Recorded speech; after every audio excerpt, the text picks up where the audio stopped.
اعوذ باللہ من الشیطان الرجیم بسم اللہ الرحمن الرحیم السلام علیکم ناظرین۔ آج جو وظیفہ لے کر حاضر ہوئے ہیں یہ امام محمد باقر علیہ السلام ہمارے 5ویں امام سے منسوب وظیفہ ہے۔ اگر وہ فرماتے ہیں اگر کسی کو کوئی بھی حاجت ہو، کوئی بھی آپ کی مشکل ہو تو آپ نماز حاجت کو پڑھیں، انشاءاللہ اللہ تعالیٰ آپ کو کامیابی دے گا۔ آپ نے اب کرنا کیا ہے کہ کوئی بھی آپ کو حاجت درپیش ہے، کوئی مشکل کوئی درپیش ہے تو آپ نے سب سے پہلے 2 رکعت نماز حاجت جو ہے وہ پڑھنی ہے، نماز فجر کی طرح ادا کرنی۔ جس طرح ہم نماز فجر ادا کرتے ہیں اسی طرح ہی، کوئی نہیں ہے جس طرح ہم نماز فجر میں سورہ فاتحہ قدر اور سورہ فاتحہ سورہ توحید کی تلاوت کرتے ہیں، اسی طرح رکوع سجود سلام بجا کر تسبیح سیدہ سلام اللہ علیہ پڑھ کر اس کے بعد آپ نے ان الفاظ کو پڑھنا ہے جو میں الفاظ بتانے جا رہا ہوں، اور پھر آپ نے دعا مانگنی ہے۔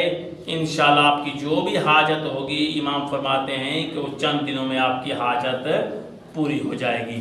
یہ وظیفہ بہت ہی مؤثر اور مجرب وظیفہ ہے، اور امام محمد باقر علیہ السلام ہمارے 5ویں امام سے منسوب وظیفہ ہے۔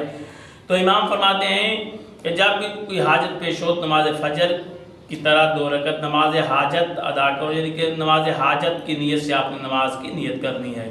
تو یہ پڑھ کر نماز فجر کی طرح 2 رکعت نماز پڑھ کر آپ نے تسبیح سیدہ پڑھنا ہے، تسبیح سیدہ سلام اللہ علیہ پڑھ کر آپ نے پھر یہ الفاظ کو پڑھنا ہے جو بتانے جا رہا ہوں۔ بسم اللہ الرحمن الرحیم، یا ابصر الناظرین، یا اسرع الحاسبین، یا اسمع السامعین، اقضی حاجتی۔ یہ الفاظ آپ نے پڑھنے ہیں۔ پھر سن لیں، بسم اللہ الرحمن الرحیم، یا ابصر الناظرین، یا اسرع الحاسبین، یا اسمع السامعین، اقضی حاجتی۔ یہ آپ نے دعا پڑھنی ہے، ان الفاظ کو آپ نے پڑھنا ہے۔ اس کے بعد آپ نے جو دل میں آپ کی حاجت ہوگی وہ اللہ تعالیٰ سے مانگنی ہے، انشاءاللہ خدا آپ کی حاجت کو پورا فرمائے گا۔ اسے عمل کریں، اللہ آپ کو کامیابی عطا فرمائے گا۔ اللہ حافظ۔